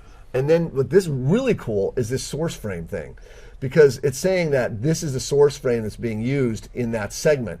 But let's say I wanted to use a frame over here. I want to include a frame outside this segment as part of this segment. Are you saying you want the transition to happen later in time? No, I'm not talking about transitions now. I'm talking about I made a creative decision that about right here, that's where I wanted the speed to change. Yeah, that's what I meant. Right. So you want the transition to 100% to happen later in time. That's what I want to happen. So that's where the source frame comes in. You say I want to grab frame further down in the clip. So you just grab this little film strip icon. You say I'm grabbing it, and I'm going to say I want to go a little bit further down in the clip. And then what you're essentially doing is pulling it in to that first segment. Right. Very interesting. So that way you don't have to reset up the entire effect. It's a it's much faster, much more fluid now to make these kinds of variable speed effects. Absolutely. Got a question from Deborah Gallagos. She said, just come in on for this. She goes, has this question been asked before? Previously had a large event with all my stock footage and was used by literally dozens of projects. Any recommendations before upgrading? I have two recommendations. Philip Hodgetts, who makes Final Cut Pro Event Manager 10, which basically that functionality has now been integrated directly into Final Cut, the ability to turn on and off projects because you can open and close libraries. Right. So that product kind of goes away. But what he's done is very smart. First, he made it free. And there's only $5 before. Right. But it's free. You can also use it to help the updating process because specifically if you have something on one drive, a ton of media and projects on one drive that would all go into one library, and you don't want them all in one library because you just think it's an unmanageably large library, rather than doing the update and then separating the library out, you can use Event Manager X to turn on just the projects and events that you want to update. Right. And it'll put them in a separate library. And you do that update. And then you go back to Event Manager X and turn those off and turn on the other ones that you want to update and run the update again. It'll put those in a separate library. So you kind of use it outside of Final Cut to just decide what's going to get upgraded that'll break the libraries apart for you, which I thought was a very interesting way to approach it so you don't get up one monolithic library. Yeah, I like that a lot. With her thing, what I would do, I don't think there's any problem if you have all that stock footage on one drive, because one rule is that libraries themselves cannot span drives. That's right. Right, they're always to a drive. But if you want if all that stock footage is on one drive, there's no reason you just couldn't have a library that is stock footage. And it might have multiple events in it that break out those, or multiple keyword collections. It's interesting because events are an organizing principle for media and projects, but then within those, the smart collections and keywords are a way to further organize. Make it more. I think that was an excellent answer. Well, thank you very much. What else? Going on no sleep? I thought another question. No, I'm looking for another question. There's a lot of comments. There's a lot of discussion going on in Final Cut, and I'll go to Twitter here in a second. Okay. But just about a lot of different things. And so go ahead and. So in terms of the retiming, I think those are the big ones. All of us do variable speed retimes on our clips for various things. Does it render faster? Do you think Final Cut 10 renders, the new Final Cut 10 renders faster? I find everything about it to be snappier. Right. Just it seems to work faster in general. I think it's taking advantage of Mavericks, and it just. One thing for sure, everything loads faster. Yes. And because you only have you just have these libraries. You don't have all these projects. It's loading all these thumbnails. It's loading all these projects, and just the libraries we want. In fact, when you launch Final Cut, one thing we didn't mention, like right now we have all these libraries. So if we were to quit Final Cut and open it again, it would have all these libraries in it. But if you hold the Option key down when you launch Final Cut, it lets you choose specifically what libraries you want to have open when it launches. That's great. So you can just choose what you want to work with. And it's now supporting a variety of 4K formats. Is Red one of these, or is Red? Well, Red has been supported because Right. there's a Red plugin that supports that. Apple didn't announce that I remember any additional new camera format support with the launch. For 4K. For 4K. But one of the things they did list is 4K. MXF, I believe. Or is that right? I think I saw in the list. These are like the little Sony cameras and the Canon cameras and their little internal. Yeah, I don't know. I just don't know. I have to look back at the specs on that. We're so focused on the features. Right. Okay. Other new features. Let's see. Other new features. Let's see. And as a reminder, if you're watching here, you can put comments into. If I haven't, I'm just going to tell you right now. If I haven't gotten to your question, I'm trying to dig through them. There's a lot of comments here. Start putting them in again because I'm not going to go all the way back. So right now I'm going to start looking at the top of the list. Do you But want go to ahead and repost them there. talk about some And of then those? Twitter, Yeah, if you want to do them on Twitter, a little short one. It's Mac Break. Totally. Sorry, Final Cut Pro Mac Break. Hash Final Cut Pro Mac Break. Now I'm about to look at those right now. So if you have questions, let us know. So anyways, he's bouncing looking for as they talk amongst themselves. And just time check. Do we have a specific? We're just going to I get. heard I was going to order dinner, you know. So no, we're going to go through most of these features, answer some more questions, and then go from there. Let's see here. looking for. Oh, you know what? I don't think we imported it. It was the Granite Mountain stuff. Can I edit keyframes in the animation editor for all effects now? Eric Emmerich. Can I edit keyframes? I don't think there's anything that wasn't keyframeable before that is now keyframeable, if that's what the question is. But there's some new things in keyframes. Steve's about to demo something, so I'll just mention that you can now select multiple keyframes at the same time to be able to move them, which you couldn't do. You can now copy and paste keyframes. Yes. Copy and paste keyframes. It's fabulous. And Which, by the way, that wasn't something that was keeping people in Final Cut 7 too. Yeah. Yeah. Well, now, I mean, especially for audio, if you're ducking audio and you've got it, you can copy, and there's a fast way to copy where you can just set a range, and it copies that duck, and you just paste it everywhere else you need to duck the audio, and then just adjust how long it is, but the level is right where you want it. So it's great. It's one of those things like, it's a huge time saver. One of the things that I really appreciate is the new feature for creating custom project sizes. Right. So prior to 10.1, you were pretty much locked into what I call like video-friendly resolutions. 1080, 720, a couple of 4Ks, 360, but not really anything. Let's say if you shoot vertical videos with your phone, you want to make a vertical video, couldn't do it. Couldn't do it, right. Kiosks.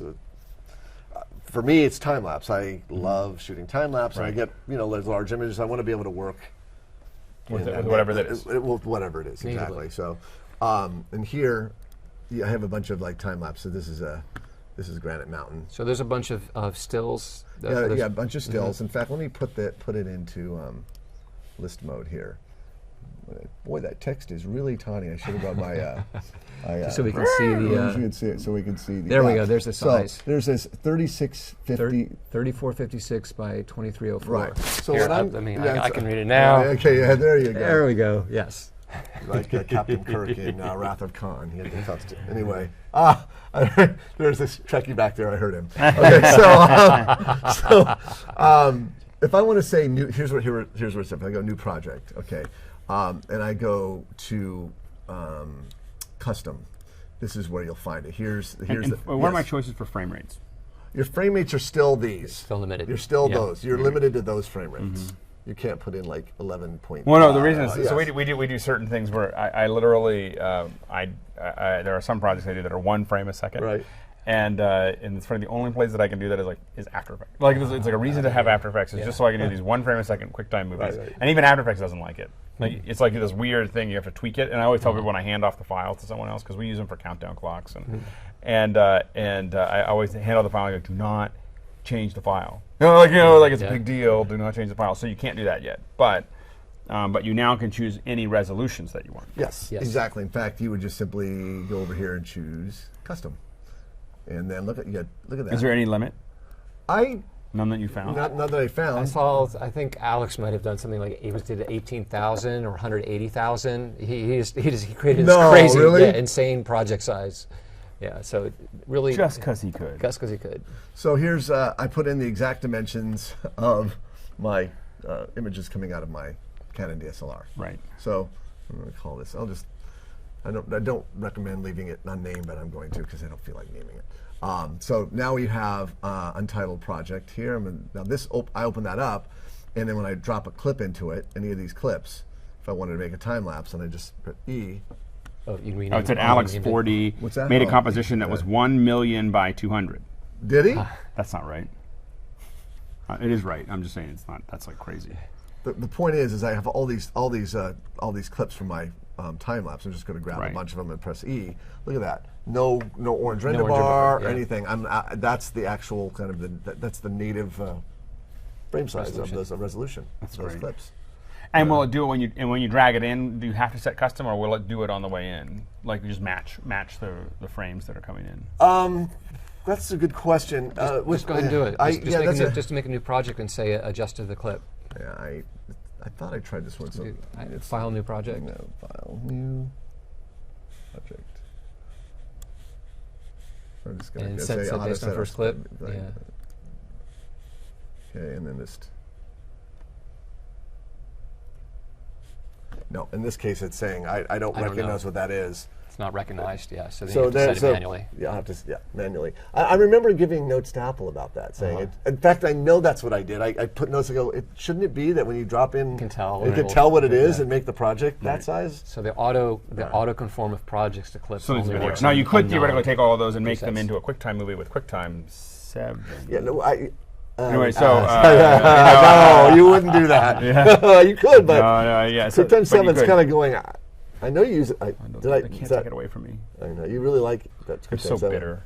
So bitter. It's QuickTime 10. It's because there's no QuickTime. It's all like frameworks now under the OS. It's all being handled by QuickTime 7 works and QuickTime 10 does not. So anyway, okay. Onjo Film says, can you change audio time space? So like to sync an MP3 to video audio without exporting to some audio program and re-rendering the audio. As you know, if you don't record in like 48K, it goes off sync.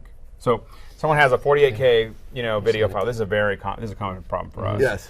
A 48 frame video file, a 48K, and then a 44.1, and Audio, it's not, right. and the audio doesn't sync up. No real solution for that. I don't know. So I got No feature. No feature. Can I say something? It's funny. It's not just Final Cut Pro. DaVinci Resolve, even the new one, doesn't know what to do with 44.1. It just doesn't know what to do with it. Right. So my solution is don't work with 44.1, just work with 48. Exactly. There you go. Well, and one thing that I have to admit that there's a lot of, and you guys may disagree with me. I have to admit I'm pretty religious about the fact that all my stuff goes into this is formatted before I bring it into Final Cut. Right. So I deal with some, even though I don't build big movies, I have to fix very complex problems. Sure. So we do these hangouts, and the problem is that we record all the ISOs and we want to put it all back together and make it look pretty and do all these other things, and for PR and everything else for whatever we're doing. And I've got ISOs that are in typically they'll be in.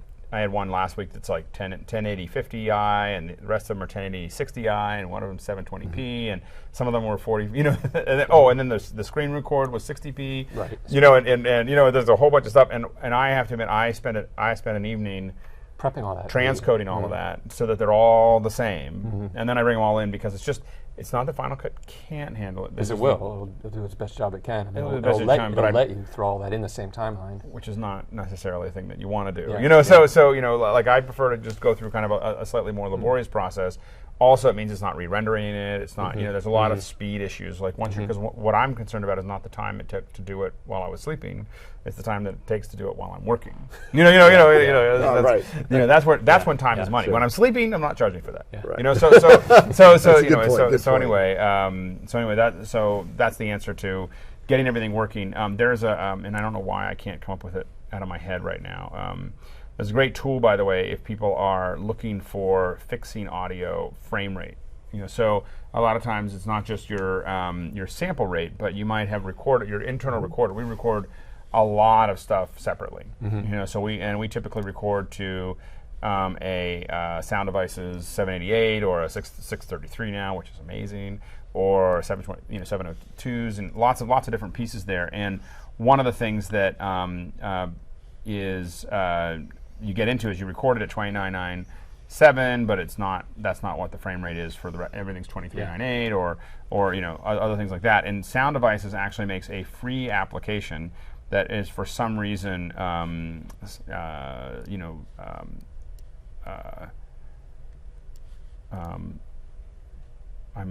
lost my. Is it a Mac app? It's a Mac app. I think it's Mac and PC. And what it'll do is it will actually let you.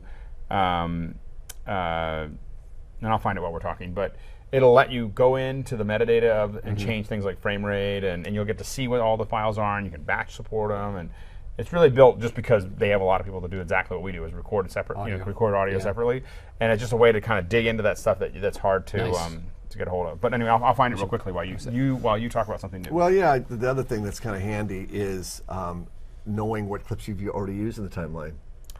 Yes. I use media. Like I got this finished project here, and I'd like to know, well, which of these did I use? Which take did I use? I may have this 5-10 takes from Stanley Kubrick. I have 500 takes of the same thing, and I just want to know which one I used. Right. So you can now show used media ranges from the view menu. And as soon as you do that, you will see these little orange bars appear on the clip itself. And let me go ahead and change the I'm in film strip view here. You can see here, actually. I'm just making the film strips a little larger so you can see the bars, because I'm using some of these are fairly. It's really long, showing you literally not only is it showing you which clips, but what part of the clip. Right. So you can see I used this part of the helicopter rotor. That's great. In fact, you can even click on the bars and it actually makes a selection range for you. That's great. So I find it really, really useful. there's a feature up here that it's a filtering, a sifting way you can go through and add. You can sift by different criteria. I wish they had added, and hopefully in a future version we'll add it to where I can sift by used media. Used, yeah, so I can just quickly see Yep. all my used media, and that's not in this version. All that's not used. Yeah. But this is awesome just to see what you can tell at a glance. Used it, used it, used it. Yeah. The other little thing is this thing that Mark and I refer to, it's called the active clip indicator. I also call it the little white ball, but it's a little white ball on the playhead, and you notice that's what it is. That's what you're working on. Yes. So so as soon as you It's move like follow the little ball while you're See it popped up, see it moves up, and then It's it like goes Final down. Cut's version of a karaoke. Ooh, I like that. Yes. A bouncing ball. Yep. Yeah. Yep. So the obvious advantage of that is with the ball over a clip, I don't actually have to select the clip to do something to it. Which you didn't have to before. I mean, it didn't. That was true before, but it lets you know That's the one you can do. which clip. If you have them stacked for some reason. And, oh, by the way, Wave Agent is the program. Wave Agent. And it's free. You weren't going to let that go, were you? Wasn't I? I felt like I left it open there. Yeah. Everybody wants to know. Wave People are going to want Agent. to. Wave Agent is something that every computer has to have. So what can you do once the ball's over a clip? Okay, once the ball is over a clip, then let's say you hit Command 6, bring up the color board. You can actually then start affecting that clip. So if I go into here and then you can start messing with the exposure, what have you. Oh, great! And I'm going to go ahead and add some. Maybe push this towards red, make it warm. Okay, great, nice. And I just moved. I want to move down to this clip, and now that clip's loaded in. And because the ball is over this clip, I can now go ahead and start making changes to that particular clip without having to select it. It's very handy. Also works for speed. All the speed effects I just show you. You just move the playhead or over the clip that you want to affect speed-wise, and whatever you choose here from the speed menu will be applied to the clip that the ball is over. It's a nice little feature. Right. Now what happens here, like when the two of them are overlapping like that?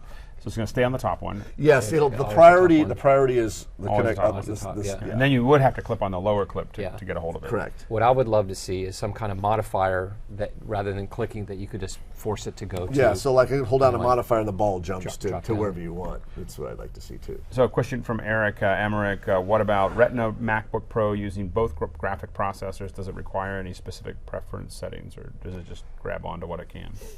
I think there's no settings that you can use that says use both GPUs. And frankly, dual GPU support works on the Mac Pro. I don't know if it works on other machines or not. I don't know if there's any way to tell if it's doing that. The project snapshots. Yes. Show the project snapshots. Awesome. Let's see. This wasn't here before, right? This is Snapshots weren't. That's right. Let's see here. I want to make sure because I was going to say it's. All right. Because I've been dying for one, and if you said it had been there before, I would have felt more foolish than I normally do. Right. Okay, let's see here. Let me open this up here. Here's a multicam edit that I've made of. This is a big deal. You always feel, and there's with a lot of Apple products, this weird thing that there's no save as, there's no versions. Yeah, that's all gone away. But now this is a nice versioning option. Okay. So this is a little multicam with my daughter Kate and her friend Zion. We did a music video with a bunch of iPads and iPhones up on there. Nice. It's just great. So here it is, and let's say, well, let me back up a sec. Before we actually get into multicam and compound clips, let's talk about versioning as a concept in Final Cut Pro. Right. Versioning essentially means I have the project I'm working on. I'd like to work on it, another version of it, while keep the original intact, so I can essentially get back to the original client. Can't you go back to the one you did 4 days ago? Right. No, that's the one we wanted. It's going south. Yeah. Right. So here you can right-click on a project in this case, and I could say, where is it here? I can say duplicate project. Okay. If I duplicate that project, it's going to duplicate everything in the project. It's essentially make a duplicate of it, including all clips inside. Right. And you're good to go. You leave the original. You can rename it. Keep going. The original one's intact. Right. This feature, duplicate project at a snapshot, I like to call this putting your project in deep freeze for projects that have multicam and compound clips in it. This is why this is really important, because if you have a project that has multicam or compound clips in it and you don't choose a snapshot, anything you do to that multicam clip or compound clip will have reverberation effects on every single project. So if you make a change in one multicam clip, it's going to affect all the others as well, which is normally something you'd want. I mean, if I'm doing versioning, I want to make a change and want whatever little change to happen in the other projects for which they exist. I would. Right. That's the default. Right. Duplicate. But sometimes no, I want to freeze it in that state so that I can continue to make changes to my multicam clips and not having it affect those multicam clips. Essentially making those multicam clips and compound clips in that snapshot almost sequestered from the original one. That's essentially what it does. Yep. So that's great. So that you can do the snapshots. Yeah, you can do the snapshots, and you can actually make snapshots of snapshots of snapshots. Right, which is what you would do if you keep on working. Well, but really the idea is that you make a snapshot and you keep working on this current one. Yeah. So you make a snapshot, that's the freeze you put away. Yes. You keep working on the one you're working on. Yes. You make a snapshot, so you're not making snapshots of snapshots. Yes, you don't really do that. You're just sort of taking a picture of the state of that project. Yes. Right. And that picture is going to stay the same even if that project contains a multi-camera compound clip. That's really the key. But it's different than a. How is it different than just duplicate? Why would you not just duplicate? Well, because if you duplicated it, if you duplicate the project and then change the multicam, it would change. Or the compound clip. Or the compound clip would change in all of those. Now, what happens if you decide to go back to the snapshot and now you're committed to you start editing that one, or do you hit the snapshot and then? How does that? So I think what will make it clear is when you make a snapshot, what Final Cut is doing is making. So a compound clip and a multicam clip really have a master affiliate relationship, right? There's the one in the event, and then there's the one in the timeline. You make a change to any one, and it's reflected everywhere. That's the way it's been all along. When you make a snapshot, you're actually making a new master compound clip for any compound clips in that project, and a new master multicam clip. So if you go back to that snapshot and you make changes to it, it'll make changes to that new master, which is hidden by default, because otherwise you don't want to see all those things show up. Right. But that snapshot is independent of any other snapshots or any other projects. Right. But if you duplicate that snapshot, then changes would reflect both of them. That's right. I don't know if that makes sense. It does. It's just that I guess what I'm trying to figure out is, so I start working on something, I take a snapshot, and then I work for it for 3 more days, and the client says, I really liked it the last time we had the meeting. Can you just go back to that? So I go back to that. I go back to that snapshot, okay. And then I start working from that snapshot because they don't like anything that I did after that. Right. That snapshot has kind of become my new project file. So you might want to make a snapshot of that snapshot before you start working on it. Right. In case if you wanted to go back to that one. Right, so I want to go back. So I make another try at it. Yes, and if that second try failed, if you had made a snapshot before you started making changes, you could go back, Are there any new effects? I actually have a quick question about so the new FX Plug 3. Yes. I keep on seeing it listed with new custom interfaces and anything else that's been really added? There's a new FX Plug 3 that allows you to create custom interfaces in Final Cut in Motion. And there's a great technical documents for developers online at the Apple developer site, which don't make a lot of sense to me because I'm not a programmer. Although we create plugins, we create those using Motion and building Motion templates. So we're very interested in that, but I can't really speak to it more because I'm just not a coder. I've read through this document. It's just like, great. I'm going to start coding next year. Yeah. You missed the hour of code. It was like 2 weeks ago. They had a million kids wrote 1 billion lines of code. Well, we're going to hire those kids. Because we have some great ideas for some custom interface plugins for Final Cut, absolutely. I think it's going to be really interesting what comes out of that. Really. Yeah. I know some people I know you might be disappointed because they were like, we really want to find out what's going on with FX Plug 3. It's like, yeah, so do we. We've been really focused. We'll bring some coders on for the next next one here. So, are there new features? This is from Martin Scrovers. I'm sure I said that wrong. Sorry. Are there any new features for raw footage, exposure, color temp, and how about Cinema DNG RAW? Again, I would say no, that I know of. Yep.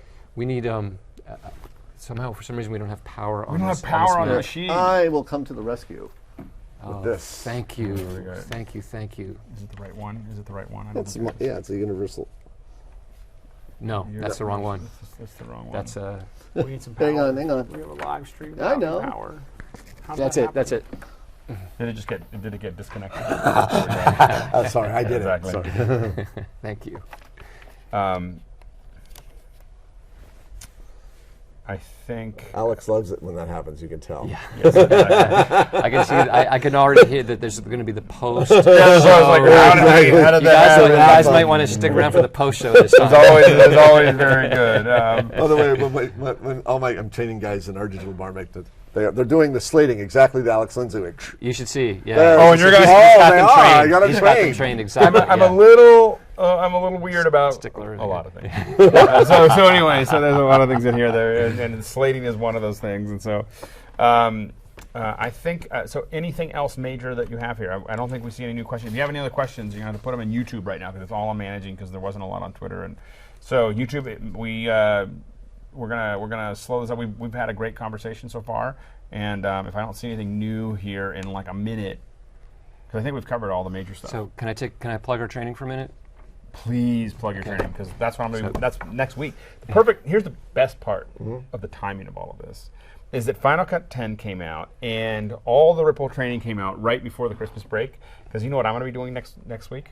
Watching us. Ripple. Yeah. You're tired of our voices. Yeah, no. So my whole plan is I was like, it's actually slowing up. But we did our last big event yesterday, and so for the year, and so I've got 2 weeks to like. I have the training. I think download. We just put on USB and give it to you before you go. Thanks, guys. Yeah. So that's so. The training is all the new features. So there's what's that? Yeah, I'll bring up the. And the question I have for this is this something that everyone should watch to learn about the update, or is it something that people should just learn how to use Final Cut? We were just having that conversation great in question. the car. It's like, Steve, I think people are confused. No, they're not. Yes, they are. No, they're not. Because we have 2 tutorials out on Final Cut for 10.1. Plug-in failure? I don't. Let me just refresh. No, it's using a Flash player. Maybe that's what it is. An older Usually, Flash player. Safari will say, "Hey, do you want me to play this?" I haven't had any problem with it on this site at all. All right. Okay, well, let's talk. There's 2 essential products, and you'll see them if you go to Ripple Training. One is called Final Cut Pro 10.1 In Depth. It's a 4-hour training, particularly designed for people who are already using Final Cut that want to upgrade all their events and libraries from previous versions, and also go into some of the new features, all the new features, and media management, which is a big part of it. What do you do after your edit? How do you archive? How do you share projects with other editors? All of those different scenarios. How do you consolidate your media in and out of the library? All that's covered in the Final Cut 10.1 In Depth. Right. We have another product called Apple Pro Video Series Final Cut Pro. It's a 3rd edition, and we completely re-edit, reshot, rewrote everything, and it's a ground-up tutorial. It's a bootstrap tutorial. So anyone that needs to learn Final Cut coming from another edit system, and that's 10.1. 10.1. So the whole thing. So if I want it, so the 10.1 In Depth is. I'm already using it. Yes, I want to know what's new. Yeah. Yes. But if I want to start from ground up, like I've been holding out and I'm still using Final Cut 7 or whatever, I want to, got it. Exactly. So, so that's exactly what you were saying. Okay, great. So 10.1 is for folks who have already been using Final Cut. But the new Final Cut 10 Pro, the ground up series is all 10.1. So it's not like it's not the old one. You really have the whole patched in. No, it's from scratch. That's great. And then also motion. Any motion training? But all that, we're updating everything. Right. This is what's not done a lot now. of not a lot of stuff. No. Really, the changes in motion, in the new motion are in 5.1 are primarily under the hood. So the FX Plug 3 support, the dual GPU support, and a bunch of performance enhancements. Right. But functionally, it's the same. Regardless, we are updating all of our training because that's just what we do. So we'll have a series of tutorials. But the most important thing right now for people to want to know is what's new in 10.1. Yep. How do I update? How do I do media management now? And that's the 10.1 In Depth. And then for everybody who's like been on 7 or been on the fence, like I think it's time for me to figure out this Final Cut thing. They want to get this Apple Pro Video Series. Because Final Cut 7 is not coming back. No. It's not being. It's never, ever, but like ever getting updated. Just in case you're. Yeah, and then we also too have all the plugins that you're referring to. We do have. They can access them here, and they can download them for free and try them out. Yeah. in Final Cut. And that's what we took of this in-depth tutorial, which is 4 hours. We took about an hour and a half of it and put it on YouTube for free, and not just little segments, not little teasers, but in the entire. You really get a taste of the whole thing. Well, all about updating. Like if you want to update, we took all 3 chapters about all 3 lessons about updating and put the entire things online for free, so people could really understand. Here's how to prepare to update. Here's what to do to update. That's great. That whole thing. And then we put a bunch of stuff on the new features out there. And I just want to say thank you for the people who've been buying our tutorial, even though we put a lot of it out there for free, because we can't do what we do if people don't. If people don't, we can't. So it's a big deal, and it's been really well received, and we're very happy. I mean, it's been a great. Steve and I, we were the night of launch. We were up all night long doing the launch till, because as soon as it happened, like nobody knows it happened. Like we just had to start doing everything, and we were on the phone, him in Arizona, and me in here in Mill Valley on Skype talking, and his 2 guys too were the 4 a.m. They left at 4 to go to sleep, but we just stayed straight through. And we were shooting a short film that night too. So. But multitasking. It was awesome. It's been very gratifying, because there's been a lot of very nice comments people have made, and it's it's the training. I mean, this is the training. If you're looking at doing this, and we're going to try to drag you guys up in the next couple months to do a training up here again. Be great. On the spot. I'd love to. And but I think that these guys are the ones to learn from, in my opinion. So that's why we're here. That's why we're all here together. So and of course we're gonna have lots of new stuff in Mac Break Studio. Will be coming up. Soon. We have a lot of Mac Break Studios on the new stuff. Yeah. The ensuing months. Yeah. We won't do one next week. We're gonna take a break, but let's start right after the holiday. Sounds great. On the new stuff. All right.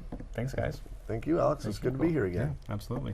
Thanks for everyone watching our. I think this is our first live stream on YouTube, and so we'll be doing more of these as we go into the next year. So thanks so much for watching. Thanks.